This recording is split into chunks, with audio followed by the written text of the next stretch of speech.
You're listening to the ESO Network, your station for all things geek.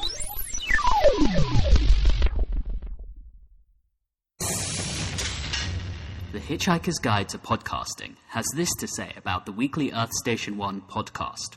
Mildly entertaining, not nearly as exciting as the popping of bubble wrap, but slightly better than listening to Vogon poetry.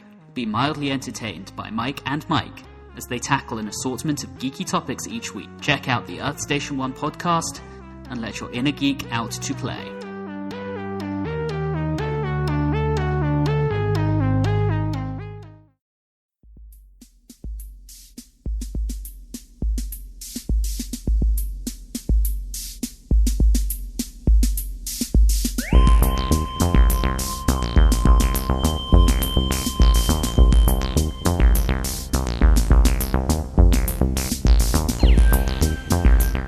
Hey everyone, thank you for listening to the Monster Sci-Fi Show. I'm your host, The Monster. As you can hear, I'm outdoors, self-isolating myself. I'll talk about Picard soon enough. Although, compared to the pandemic, I'm like, I really don't see an upside on this point here. But wow. 2020, right? It sucks. Like, majorly sucks. I've been putting off doing any podcast for various reasons since the beginning of 2020. And now that I'm officially self-isolating because the library's not closed, I got nothing else to do. I mean, I'm watching stuff and I'm trying to read stuff, but after really one full day, like today is like the first day I actually got to stay home. Didn't have to report to work to do projects or whatever, but the first full day that I'm like, oh, I already got, I don't want to say have cabin fever, but, you know, I've gone out. You know, this morning, one of my kittens still has an upper respiratory illness that seems to be coming back again. So I had to take the cat this morning to the vet. It was a different procedure of me calling the vet from outside. And they'll do like a quick diagnosis of what's going on, and then they'll take the cat inside, and then I wait to come back to pick up the cat and pay them. It's completely different from what I used to do before, like anything else. We've had to adjust to this new normal. So I've gone to the store like normal. I went to Carvel last night because I felt like I really needed ice cream, and ice cream is essential. So aside from other vices, food is as far as I will go. I don't drink, I don't smoke. That's what I do. I eat. But even then, I'm trying not to go to the point where I'm trying to comfort myself with food lately, and this has been going on and off, but you know, I've gotten to the point where I'm like, I don't know what I'm going to do to eat. You know, I don't want to eat fast food, yet I don't want to cook. It's nice to have a home cooked meal every once in a while, but sometimes when you have the mental stress of everything that's going on, it's hard to kind of deal with the simple things that you have to do day in and day out, like eating. There are times in which, you know, I would eat maybe first thing in the morning till like mid-afternoon, and then I get home, I don't want to eat anything. And then kind of have a weird fasting until the next morning. So I'm like, not that I'm planning to do this on purpose, but sometimes even the fact of having food that's being cooked or having food in general just is not pleasurable. And I don't know if it was just it's something that I'm going through personally, or now combine all that with what we're dealing with makes it even more stressful, in which it's the opposite, because I've never felt this way about eating. I eat to give myself comfort, and I've gone through some crap for the past year that normally I would have turned to a lot more food, but before then I did. During the crap, not so much. So not that I'm saying I'm losing weight, but it's more about I'm losing the thing that gave me comfort. So I don't want to turn into other things to help get me through this. But this is one of them. Podcasting. I haven't done a podcast in several months. The last one I did was with Gene, and that was 10 weeks ago, thereabouts, or from Canada, thereabouts. I've listened to those podcasts, or I listened to older podcasts of us, and I miss those times. I've been wanting to do podcasts in general, like getting back into the swing of things, doing my sci-fi news week in and week out.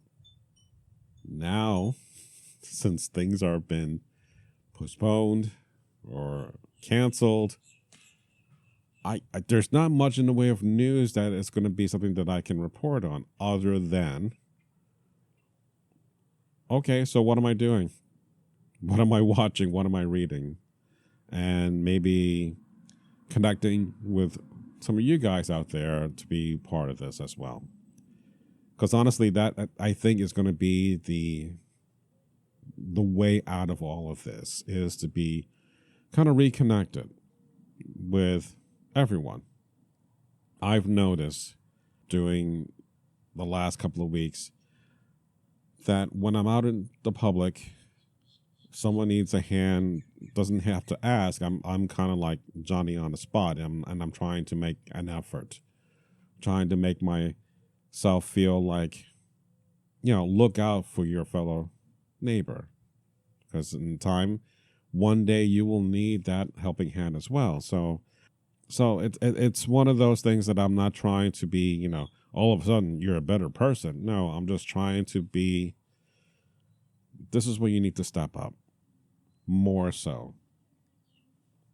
So that's where I'm, at least when I'm out there, at least trying to do something.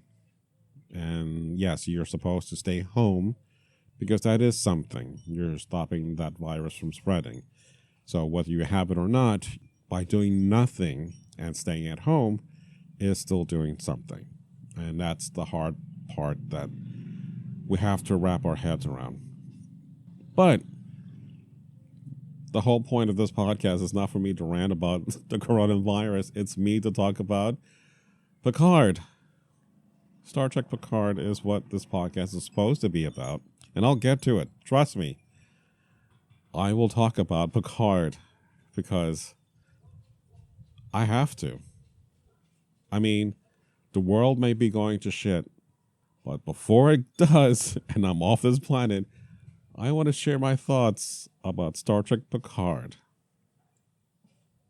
So I started with, one of the things that I wanted to do was like, am I going to write an outline? Because I don't want to kind of rant and then go off tangent and then come back to a point that I forget 3 hours later. I want to kind of keep this a little bit structured. Okay. So if you're listening to this podcast, great. I'm really happy you are doing something other than whatever you're doing in your daily lives. You're taking a break from news or watching TV or reading, but you're listening to me talking about Star Trek Picard. After the first episode that Mr. Gene and I watched, I continued with it. I really tried. All right, well, let me hold on to that before I get into the deep weeds of Picard. If you don't know by now, I love all things science fiction. Star Trek is part of that. Star Trek is part of my life in many different ways, many positive ways. And I want to see Star Trek continue going forward, that inspires other people to do the exact same thing. Whether you feel you're wanting to explore a career in astrophysics, or become an astronaut, or an engineer, or go into the medical field, because a lot of different components that we see on Star Trek, a lot of people grew up watching this, either identified with the characters or loved what they were doing, and they wanted to pursue that as a passion in their lives, as a career. That's fantastic. For me as a librarian, that's the thing that after Next Generation first came out in the first season, I started to read books for pleasure, because I love the show so much. I did not want to wait until the next season to have my daily dose of Star Trek. But because Star Trek The Next Generation was kind of like my Star Trek, not to say that the classic isn't, but it's like we talked about this before with Gene, it's that depending on your James Bond that you grew up with, that's your James Bond. If you're back in the 60s, then it's Sean Connery. If it's the 70s, it's going to be Roger Moore, and so on and so on. So this was my Star Trek, and I loved everything about this. Okay? Why am I sounding like... Oh my god, I forgot the guy's... the character on South Park. Mr. Mackey? Whatever. I'm sure I'll remember it like after I met it, and like, god damn it. In addition to reading the Star Trek novels, I also wanted to write for the actual series. Luckily, back in the day, they used to have the Star Trek open submission for unsolicited scripts. Now, I never got to that point in which I was able to submit a script to the Next Generation, but I got into the sweet spot where Star Trek Deep Space Nine kind of came into play during Star Trek's Next Gen's run.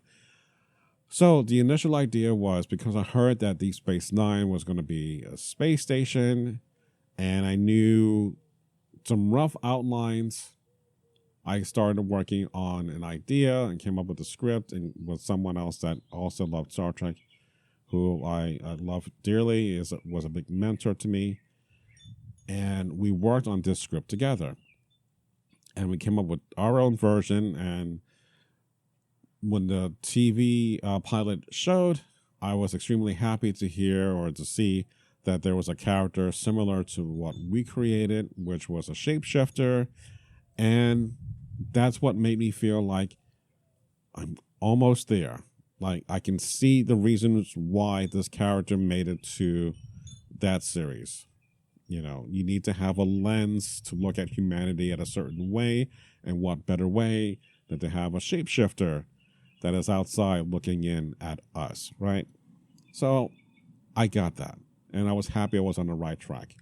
But because this was unproducible, because we're talking about crossing over Ensign Rowe at the time, and as well as Chief O'Brien, I put in elements from oh my god, I'm blanking out. The Deltons, the bald people that had the big libido that was in the original motion picture. Aaliyah was in there. So Decker was going to be a part of this, and it was a big, grandiose story. There was no way this was ever going to be done, right? But now that I see like the first season of Star Trek Deep Space Nine, I got to rework the script again with someone else and kind of pared it down. And I brought in Hugh back in the day into a similar story. And I loved it. I really was happy with it. So we got to submit that to Paramount. And I got my first rejection letter. And that's fantastic. And I am so proud of that moment that I got my first rejection letter. And the reason why is because someone actually got to read this. You know? That's the world to me. Someone got to read it. It would have been great if I like, hey, you like you to come in and pitch some more stories, which probably didn't have any anyway. But still, that's more than what some people would do to follow their dreams, right? So Star Trek is a part of me as much as, I was going to say, it's part of me as much as I have hair, which is not the case because I have no hair.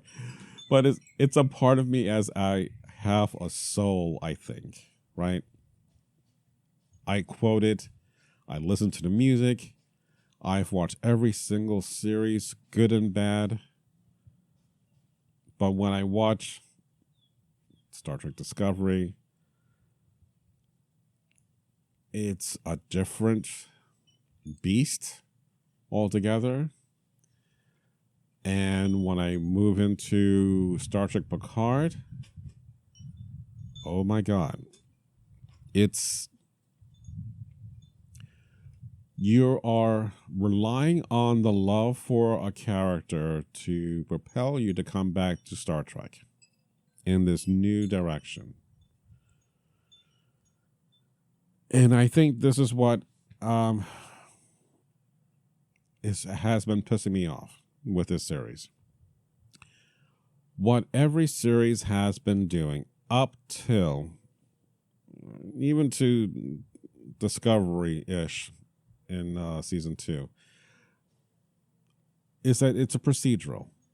You know, you are on a mission of exploration in some form or fashion, and you have characters, you have conflict, not necessarily with themselves, although I'll get to the Picard situation a little bit in a bit, but the conflict or the storytelling aspect will come from whatever that thing that they meet, their situation that they are faced with, and then what are the implications of dealing with it, the resolution from week to week. There was no need to do story arcs from the original series. You can watch one episode 1 week, jump in 3 years later, watch another episode, and the two are not necessarily connected, nor would you have to remember who is that person or that person, other than from your main players like Kirk, Spock, McCoy, Uhura, Chekhov, Sulu, and Scotty, and so forth. And that's fine. So it's all self-contained. And then Next Generation had a couple of two-parters, and they did mini arcs in which, like, for example, when Picard became the best of both worlds, part of the Borg Collective, you know, you had a cliffhanger episode, but then you also had another episode, which was the family episode, and I forget which season, but the remnants of his experience with the Borg, you know, he is back in France with his brother, and they're kind of going at it about, you know, past experience, whatever. But he felt hopeless, he felt scared, whatever that is, he kind of worked through those emotions and was able to go back into space. And it has come back several times, like in Borg. And we're trying to think of a couple of other episodes that dealt with the Borg. Oh, another cliffhanger with dealing with lore. So, you know, there are sort of story elements in which, because if you knew what happened to Picard, you knew the past history. Even watching First Contact, you know, ties into what had happened on the TV show. Whereas you watch Picard, you have to have known so much before going into this. Who the hell is Data? What happened to Data? You know, you just are not even, which is the other thing that really pisses me off about Picard. There is so much telling and not enough showing. Don't talk to me about Data. Don't talk to me about how he died. Show me about Data. Show me about how he died. Or this person's relationship to that person. You have to show me. Do not tell me. A lot of the problem for this show is that it's because of that. So if you're a casual fan, you're not going to get a lot of the references. The fact that somehow Picard knows 7 of 9, or vice versa, and the only reason why I know that they know each other is because of a stupid comic book in which the two of them did meet after Voyager came back. But I hate the comic book so much, and I hate the writer who wrote it because he was on Voyager, who dismissed his own work to make that story work. And I'm like, you got to be fucking kidding me. You're undermining the very thing that you wrote on Voyager, but in the comic book, you threw that all away. If you're going to explain 7 of 9, just a character that Picard knows, and you have no idea about Star Trek, who the hell is this character? Let alone Hugh, right? And if you listen to my podcast promo, you know, I did a little bit with Hugh as a stand-up comedian. My love for Star Trek goes deep, and I care about Star Trek. But Star Trek Picard is not that at all. So that's one level of, as a new fan, you're not going to get any of this reference. You're not going to care about some old man unless you're watching Up from Pixar. That's it. Seriously. You're not going to get any of these references. Why? Because they don't show you any of it. They don't. The other thing, more than anything else, is the fucking cursing. Hence why I'm cursing. To show a point. My podcasts sometimes curse. But you knew that already. Why do you need to include that in Star Trek? And rely on it so much, right? Going back to Star Trek Next Generation, Picard, in his subversiveness, I'm probably going to mispronounce this word, but it's merde, which is French for shit. He says that a lot. And unless you know what that word was, he's saying shit, shit, shit, shit, shit, shit. It's funny because he gets away with cursing, but just saying shit. When we see the movie Generations and Data gets his emotional chip implanted, and he has to deal with the Enterprise ship, the saucer section, crashing into a planet, and he realizes the situation, he says, oh shit. Hysterical. Because the situation warranted that. Picard does not have to say the fucking hubris of you, right? Or shut the fuck up, Picard. I am livid. When I got to episode 4, and the captain was talking about, oh, I hate that fucking hologram. I had it. I was done, and I quit. Literally, I quit Picard at the beginning of episode 4. I can't stand that. Star Trek has a set of rules that you're not following. And I get that the conflict is what is restrictive when you don't have the conflict with each other. Because humanity is supposed to have achieved a better level of perfection or a better sense of a better society in the future than what we're dealing with right now, right? Michael Chabon writes that the reason why we say all the different curses is because we'll never be able to be that perfect society. And I'm like, are you fucking kidding me? Again, emphasizing the cursing here because it's funny, right? You have to project a future of our better selves. That's what Star Trek has always been about, is projecting our better selves.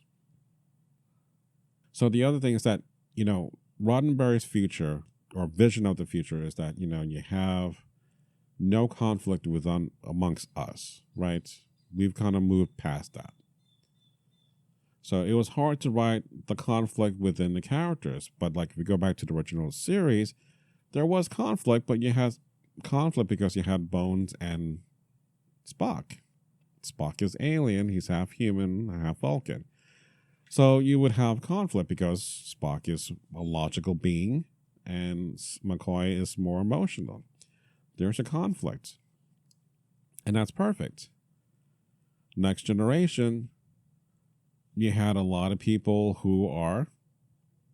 you had Data, who's an android. You had Deanna, who's a Beta Z, who's an empath. You also have Worf, who is a Klingon. So you had alien crewmen on your ship, not humans, to bring up the drama and the conflict. You go to Deep Space Nine, you have a majority of alien officers with a handful of Federation officers. So the conflict would be Federation against the Bajorans, like Major Kira. Because that's how you write the story. You put our characters who have achieved a certain status, put them in an alien setting, and then there you go. Now, Voyager gets to be a little tricky at times because it's still, the Federation's aspirations, but you're so far away. Do you really have to follow the rules that no one's going to see you? And in the, what is the episode's name? The Equinox, where you had a similar ship, not of design, but a similar situation where you had the caretaker grab a ship, brought it to the Delta Quadrant, and they dealt with their situation differently. So it's interesting to see the two ships being run to survive and how they use their principles to guide them, or the lack of principles to guide them, and see how the outcomes compare. So that's the kind of thing that you can do a workaround. And even when you have Enterprise, the majority of the crew were, human. You had T'Pol, who was Vulcan, a science officer on the crew of Enterprise. And then you also had the Doctor, who's also alien. So you have ways that you can still build in that story structure of having conflict and resolution within the characters themselves. Whereas Picard, all that has gone by the wayside. Everything is all about everyone being a dick to each other. And the Federation is falling apart, which I guess that's what's going to lead into what will happen for Star Trek Discovery Season 3, which, don't get me started, that's just the Andromeda series, which is another series that Roddenberry wrote. We'll talk about that another time. But there's nothing about this show that I care about. And with the Fox, I just couldn't deal with it. I just could not. I don't care about the characters. I care about Picard, but even then, Picard was just like, you're going through the motions. You're going along with Elrond, who is like, oh my God, I don't understand where this is going anymore. Because if you're going to do the story about, well, Data had these two daughters, or technically we're going to leave out Lal altogether from, Data when he first tried to create life, and he created a daughter, right? No mention of that. So even if me being nitpicky is my reason why I'm not satisfied with the show, that's fine. But the fact is, you're going into as a new fan, you're not going to know who these characters are. You don't know their history. You don't know their relationship. And worst off, in my situation, I don't care about any of them. You don't care about the characters, you lost everything. I don't care about Ralphie. I don't care about the what's his name, the captain, whatever. I don't care about the scientist who came aboard, and I forgot her name. Because I don't care.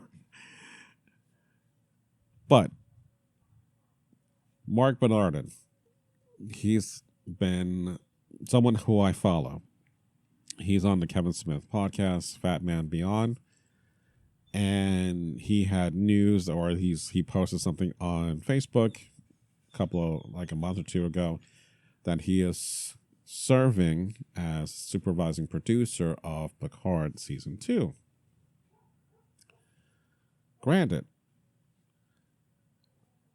I'm not crazy about the idea that there was a Season 2, because when at the beginnings of the first couple episodes aired, Patrick Stewart went on The View and asked Whoopi Goldberg, "Would you join me on Season 2 of Picard?" And of course she said yes, which I'm like, oh, God. All right.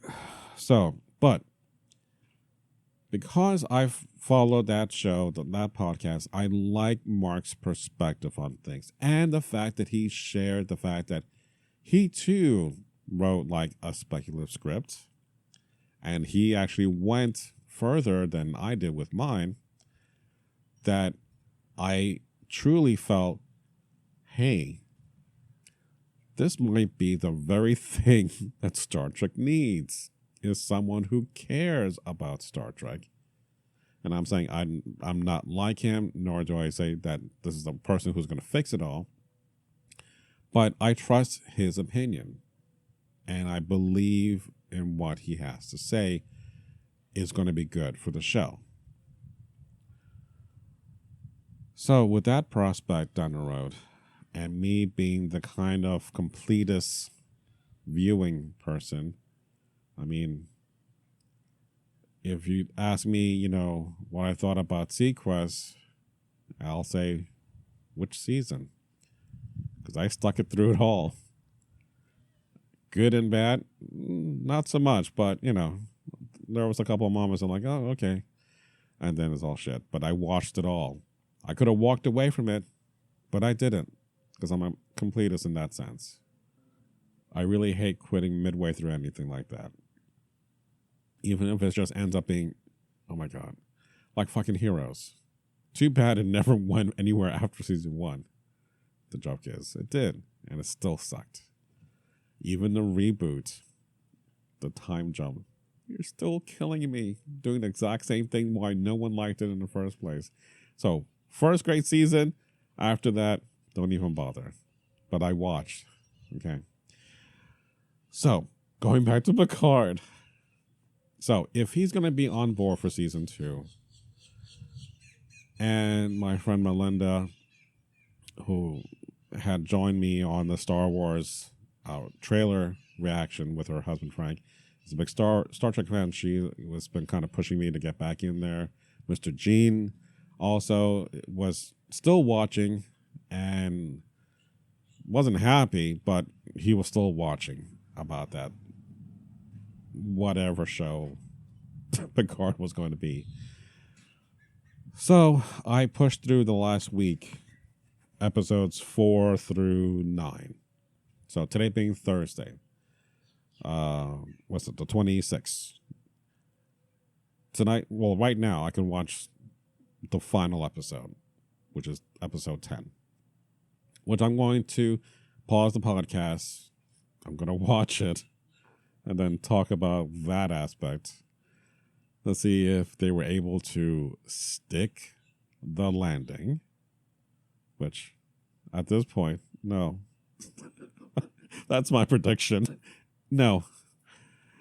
But I want to take that break maybe something will be miraculous and I'll like say, see, you could have done this all along. Or you could have joined us all along, whatever. No one's going to get that stupid reference. Anyway, so I'm going to take a quick break.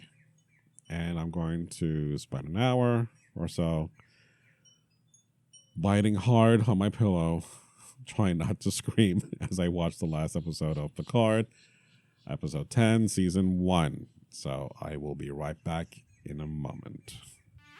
Check out what's been going on with the Pop Culture Cosmos Show and the PCC Multiverse. You know how Disney kind of like puts films on an assembly line, but you know that when you're getting something from Pixar, because it takes so long to craft, that there's a lot of care put into it. That's the Pop Culture Cosmos Show. And the PCC Multiverse. Playing worldwide on radio 7 days a week, your favorite podcast app, and right here on the ESO Network. All right, so I'm back from watching the last episode of Picard or Star Trek Picard. So yeah, let's just say that this is by far the least Star Trek of all the Star Trek series that I've ever seen. I don't like what has been done. I don't like this darker future. Again, I know that this is kind of leading up to what is going to be happening for Discovery's future, in which there's going to be basically no Federation. And it's up to the crew of Discovery to bring back the principles and ideals of what the Federation and Starfleet is all about. But fuck this series. Seriously. 2 more fucks dropped on this episode. 2 more. Wasn't needed. Not at all. It wasn't needed ever in this series. Again, you're dismissing what Roddenberry had visioned for the future for this series as Star Trek. And yes, you're going to have different caretakers that can reinterpret the mission, the ideals, and kind of play with it and kind of remix it a bit. I get that. J.J. Abrams, I think, probably does a better example of doing something different in its own new universe, even though the Kelvin timeline is still a mess, because it has not been addressed as to how that's not interfering with the Prime universe timeline.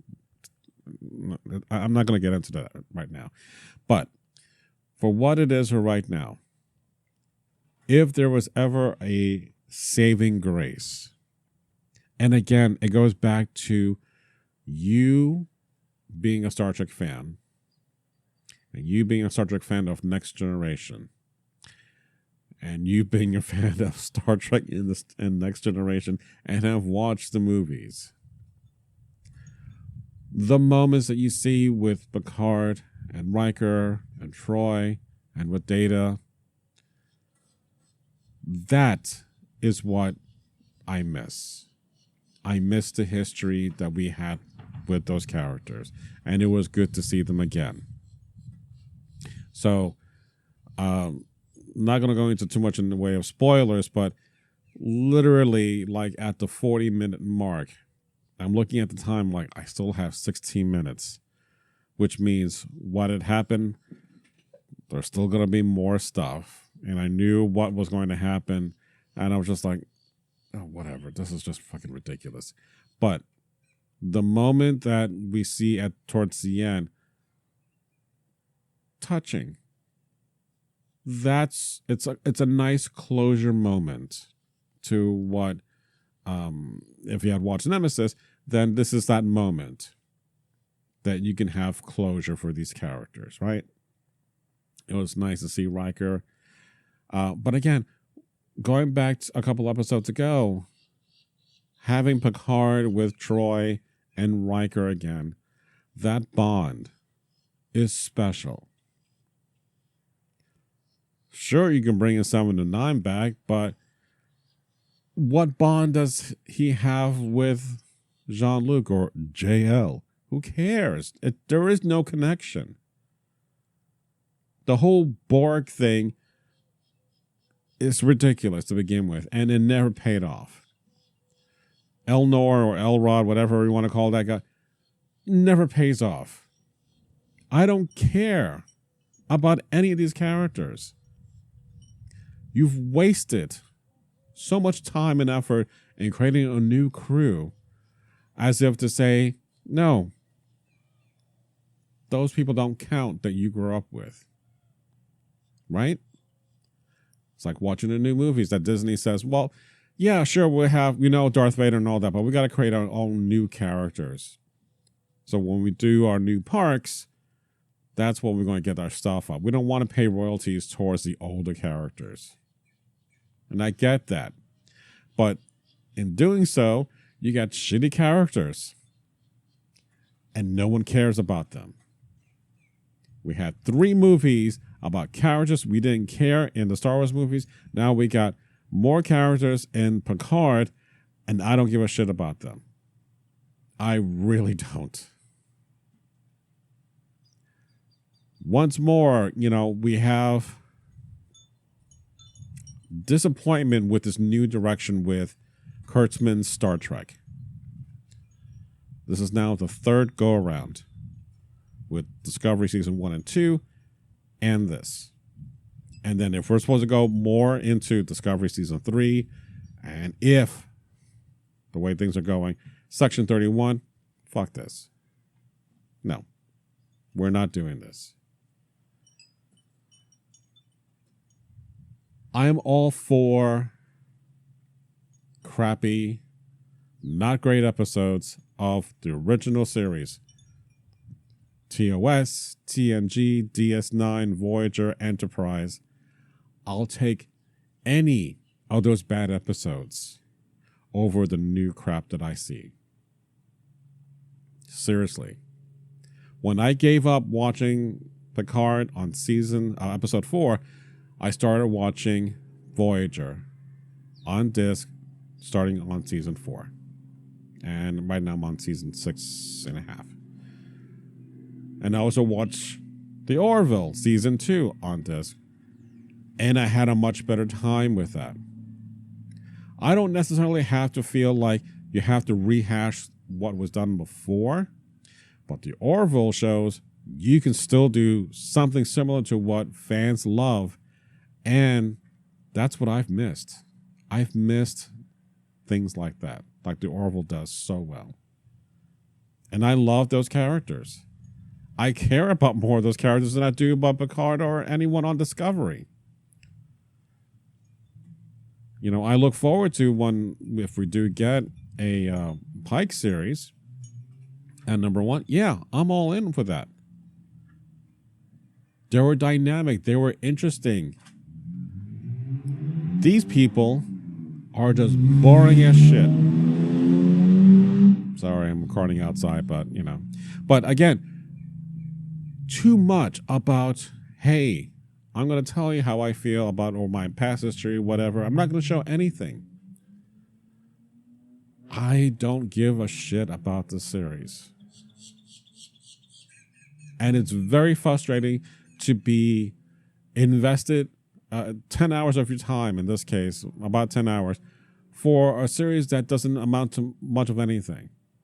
You have moments in which, honestly, if I could have just skipped to the Riker and Troy episode and the last 15 minutes of this episode, I would have been fine. I miss those characters. But in no way, shape, or form do I consider Picard, Star Trek Picard, to be a Star Trek series. It's a disgrace. It should never be carried, as that title, as a Star Trek series. In the grand scheme of things, my opinion is my opinion, okay? Please feel free to disagree with me. I would love to hear if I'm completely wrong or I'm missing the mark. That's fine. I am not your gatekeeper to what you love, to what you enjoy, because there's plenty of crap that I like that I know it's shit, like X-Men, The Dark Phoenix. It's a crappy movie, but oh my God, I have such a good time with it because I love the music and I love Sophie Turner, and I love the X-Men. But is anyone else is going to watch this? Like, oh, this is worse than X-Men Last Stand, which is not. But in any case, that's my thing. And if Picard is your thing, fine. I would love to hear what you loved about it. Maybe there's stuff that I'm missing, that maybe that's why you have kind of like the blank canvas of all these characters that over the years, hopefully they'll fill in. But again, I don't care. Sorry. But again, if you're listening to my podcast or to any other podcast, you're doing this for a reason. And I want to believe that over the years that I've done this, whether it's by myself or with Mr. Gene or with other people, that you tune in because you want to be entertained and you want to hear what others are thinking, aside from what you think. But again, I would love to know what those thoughts are. So, especially now when we are going to be really at a distance, I want to hear from you guys. And if it means, hey, share an email with me, I'll love to read it. You want to be in a podcast? Send me an email. Why not? I'm down for this. We got time to do stuff. And I want to be part of this, not collective, but, all of our nerdiness and geekness has to be united. More so than ever. But we have to do this in a more responsible way, which is going to be through technology. And I got you covered. We'll do a phone call and I can record your phone call. We can do, now we call that rabbit thing. Whatever. It's like a shared viewing party, like a viewing party basically. But there are apps out there that you can do this. You want to do that? Hey, I'm down to do that. I'm more than happy to watch something with you. But I need to know and hear you. You have to send me something. Make an effort. Meet me halfway. As the old joke goes. But the way to do that, you need my email address. So if you haven't known by now, I'm telling you right now, it's monsterscifishow@gmail.com. I'm not giving you my telephone number until I hear from you, so I'm not getting that. But in the coming days, because nothing else is going to be happening, I will be posting stuff on my Facebook page and Twitter and Instagram. The curio cabinet that I had all my new action figures on, I'm going to do Mod Podge like I did with my iPad case that I did from Five Below. So if you see that on Instagram, imagine that, but the whole cabinet on the outside frame. I'm going to be doing that. So I'd love to get your input on it or ask me how I did stuff. Again, connect with people. That's the best thing we can do aside from taking care of ourselves and our family. Connect. Even if it's just remotely, make the effort because that's the only way we're going to get through this. So, Mr. Gene and I are supposed to be recording, hopefully soon, our best of 2019 since normally I do that in January, but again, stuff has happened and kind of prevents that from happening. Hopefully I'll get that done. But honestly, from that point on, it's going to be weird doing podcasts. Because, again, a lot of things that we're looking forward to are either going to be postponed or canceled. So I'm going to have to figure out ways to still do what I do to kind of deal with what we're dealing with on my own terms. And hopefully that'll inspire you to do something as well. Whatever that may be, whether it's reading books, doing crafts, cooking, anything that you have not done. Take the time to do this. Now is the best time to do the things you've always put off. So on that note, I want to thank you very much for listening to me and to the Monster Sci-Fi Show. It's sci-fi from a certain point of view. Be well. Be safe. Until next time.